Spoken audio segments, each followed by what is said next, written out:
My name is Pam Galloway and I'm a registered nurse from Flint, Michigan, and I'm a proud Teamster Local 332 member. I'm really happy to announce that my vote in November did not contribute to putting Rick Snyder in the office of Rick Snyder has an agenda for Michigan, all right. Creating an employer's paradise for business. Creating desperate times for working families and the vulnerable of Michigan.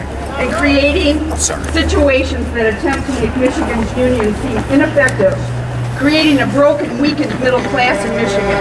Rick Snyder's agenda is to create the idea that we should all work for less and be happy to have it. We need to send a strong message to this administration and stay union strong.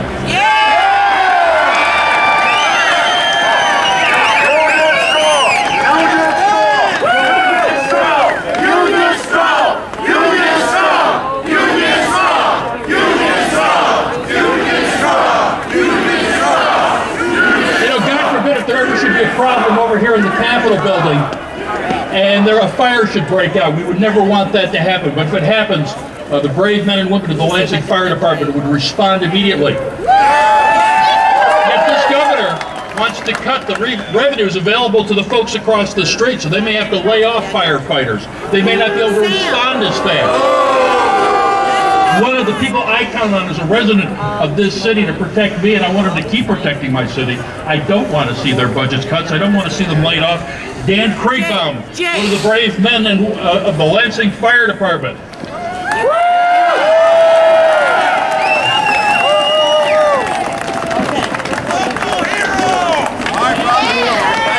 Good morning. My name's Dan Kriegbaum. Is she going to be rude blocking? And I'm a firefighter with the city of Lansing. I'm proud of that. I believe my community should be safe and financially secure. And I'm here to speak out against these emergency financial manager proposals. It's just not right.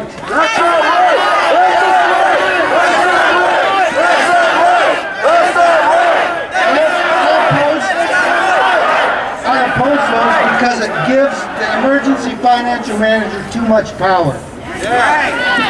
They don't have to be accountable to local citizens. They don't have to be accountable to local government.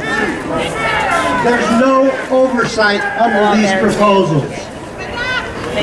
I'm a 21-year career firefighter. I don't have a desk job. Statistically, every 3 days, somebody dies doing what I come to work to do. Under this bill, it's the emergency financial manager who will decide the risk I take. That's just not right.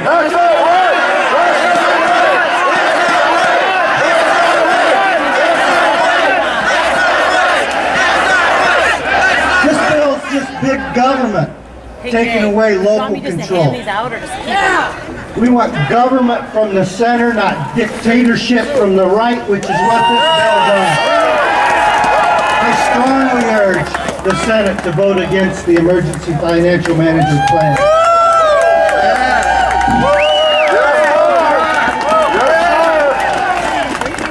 How many politicians have you heard campaign for cutting education? Saying, if I'm elected, I'm going to cut the money available for your schools. Not one of them. Not one of them, but that's what they want to do.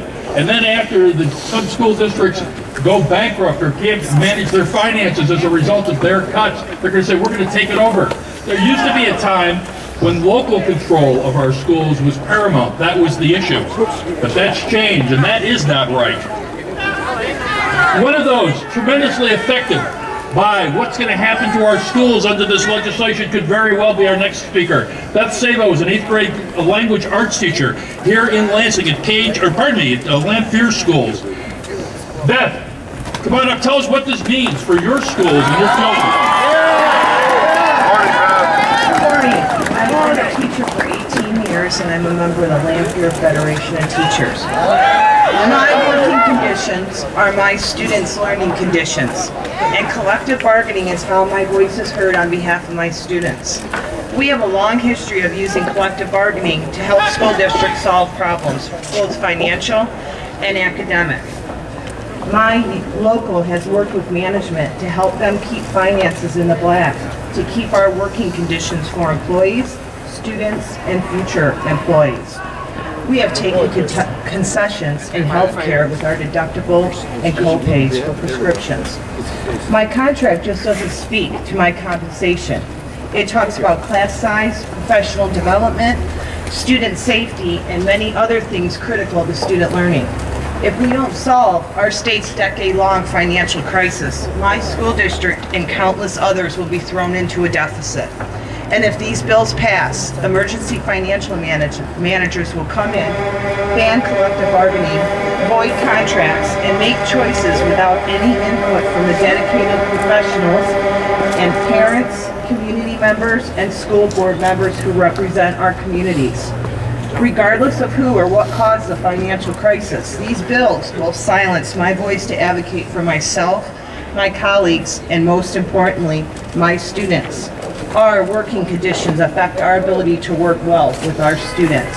That's not right! That's not right! That's not right! That's not right! That's not right! That's not right!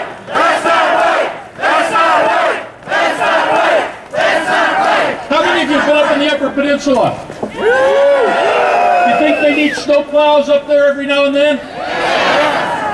Well, under this emergency fiscal management situation, you'd have a bureaucrat in Lansing possibly controlling the schedules of those plows. Maybe the roads don't get cleared in time, instead of the local elected officials figuring out how to keep our roads clear. Just one of the many things that they'll be running out of Lansing. Russ Williams has come down here all the way from the city of Negaunee. Long drive. He is a foreman with the Public Works Department in the city of Negaunee, where I think the snow season ends in about another 2 months. Maybe 3. Russ, thanks for coming on down here between snowstorms. Thank you. Good morning, everybody. Good morning. Hey, all you youpers out there, let's hear it. Yeah. Okay. I'm a member of ASME 1415. Okay? And we believe that we have the right to decide who decides for our city. I get to elect my city councilman, and they decide. This guy wants to put a king over the city of Negaunee, and he's going to tell us how to do things, and then we got to pay this guy, okay? And they decide what we're going to pay this guy. Instead of giving our plow drivers money so we can get out or letting us work overtime, they want to have some guy bring in contractors that don't know anything about plowing the city of Negaunee.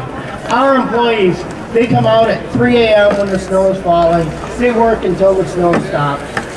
What more can you ask for? We're not going to be able to do this under this bill. We need to maintain local control of our streets and the city of Negaunee and every other city in the United States.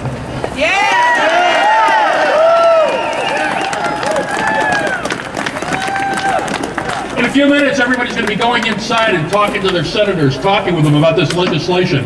Let's be like the good people in Wisconsin. Let's honor the building. Let's honor the process. And let's be respectful inside, but make sure that they hear what it is that we had to say about this horrible legislation. Because it still is, and every one of us loves this state, and we want what's right for this state. And we want to make sure they understand that, and they don't have an excuse to trash us in some of the media that might want to say, well, it was just a mob at the state capitol. It's the people who care about this state, the people who care about protecting the middle class from some of the assaults, not just here, but in Ohio, in Indiana, in Wisconsin. What they're doing in Wisconsin to the workers there just is not right.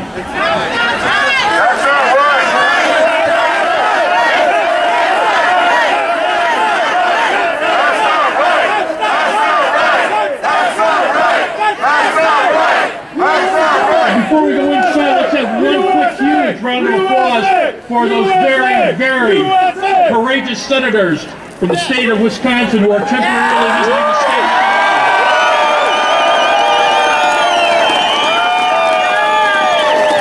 They're willing to talk with their governor, but their governor's not willing to talk with them because in some states and in some areas, elections just don't matter.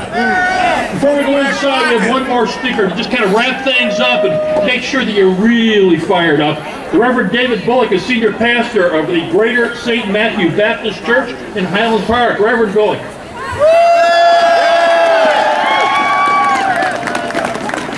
No justice. No peace. No justice. No peace. No justice. No peace. No justice. No peace. No justice. No peace. Let me hear you scream. I'm Pastor David Bullock, pastor of the Greater St. Matthew Baptist Church in Highland Park. Work with Rainbow Push Detroit in Detroit. And we're here today to say we're not going to take it anymore. There was a dream called America. A dream called democracy. A dream that said God didn't give kings the divine right to rule, but that everybody could rule themselves. And that dream is a dream I believe in. A dream that I can think for myself, I can protect myself, I can vision for myself, and that when I come together with others like myself, we can work together to build the best community that we're going to live in together. Now in Egypt, they're fighting for that dream. In Libya, they're fighting for that dream. Because the world learned from Alabama. The world learned from Selma. But now we've gone from Governor Wallace in Alabama to Governor Walker in Wisconsin.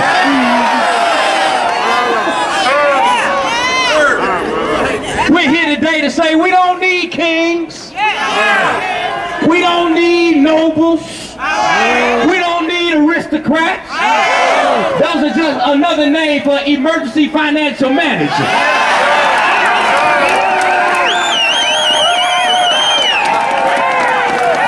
Anytime somebody puts somebody over you and you don't have the ability to tell them and check them about your situation and how they're dealing with your job or your contract or your pension or your school, that sounds like a king to me.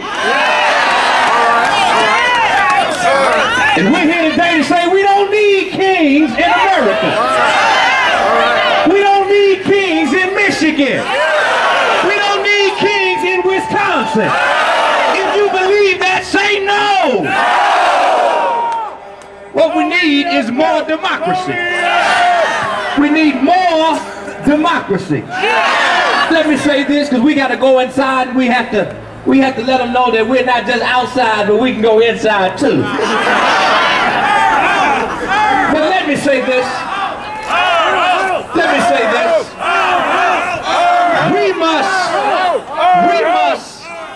We must fight this thing until the end. Let me say this. This is just the beginning of this fight. This is just the beginning. The attack on the American worker, the attack on the American dream, the attack on American benefits. I'm tired of the argument that says after we work all of our lives and give our blood, sweat, and tears, we don't deserve a pension and health care. I'm tired of that argument.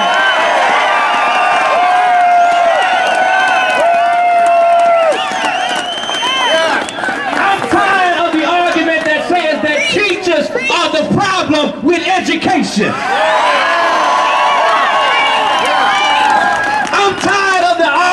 That says budgets should be balanced on the backs of the poor and the workers and not on